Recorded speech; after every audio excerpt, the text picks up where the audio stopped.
quite the hot topic these days, and fertility-related foods can, also be a part of that craze. But can eating certain foods boost one's fertility? Doing justice to that in a bit is Omomi Fadairo. She's a registered nurse and a public health advocate who's on a mission to limit the rate of preventable deaths in Africa by at least 20% by 2030. Good morning. How are you doing this morning? Good morning. I'm good. All right, you always come with this very lovely smile. Love it. Yeah, thank you so much. Let's get right to it. Foods that can boost fertility, do they really exist? Yes, they actually exist. Because fertility itself, it's as a result of some hormonal, reaction, a lot of processes that go on in the body.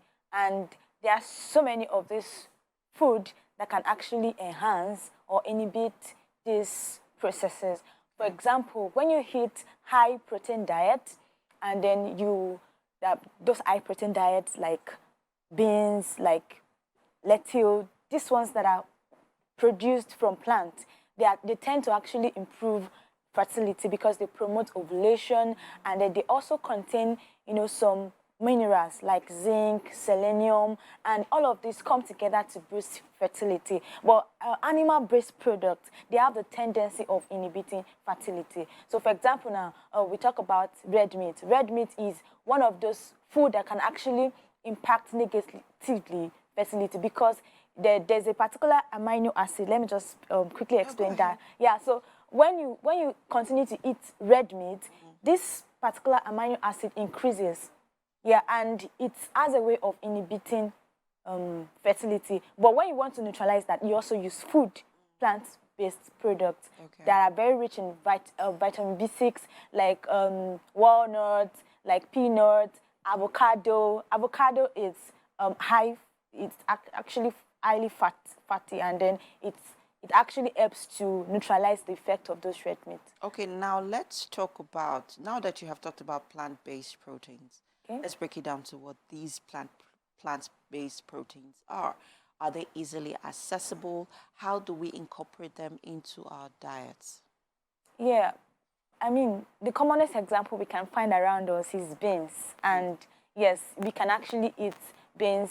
It does not have cholesterol, it does not have fat, and it's rich in these vitamins and minerals. So apart from that, we also have peas.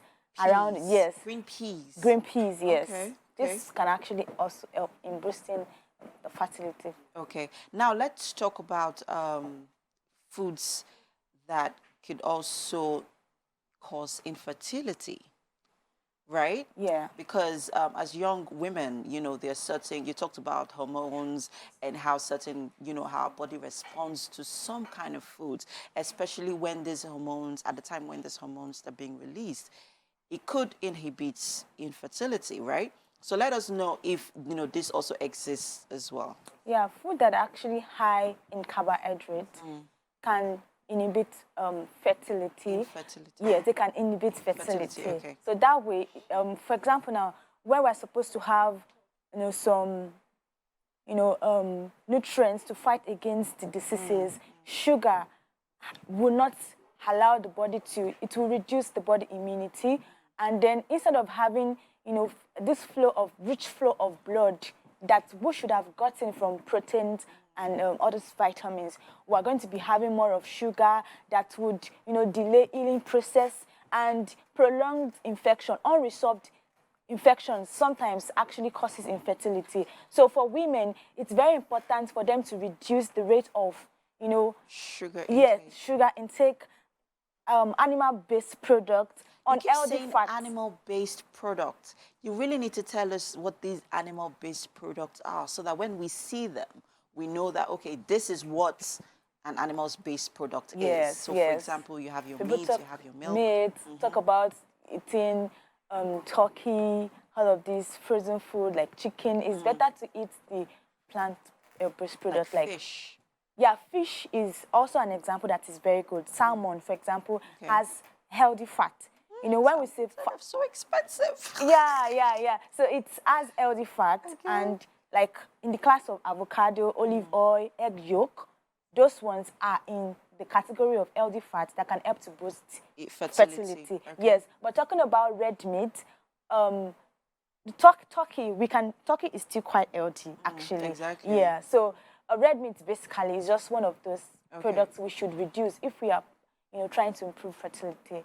All right. Yeah. No, you were also talking about some other things. Yeah, dairy product. Yeah, high fatty dairy products can actually help us, like Greek cheese, yogurt. Greek yogurt. Yeah, Greek Okay. yogurt, cheese. Yeah, they're actually very good also in boosting our fertility. And for men too, men should actually avoid smoking.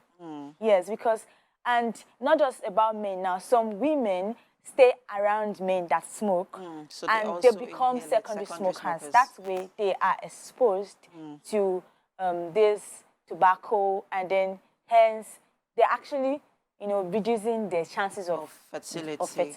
Okay. So this foods that you have mentioned, as the plant and animal based that you have actually mentioned, they also, it's not just about the women now. It's also both the men and women. Okay. Now, for the men, is there any extra anything that needs to be added to their nutrition? Okay, so you talked about not smoking.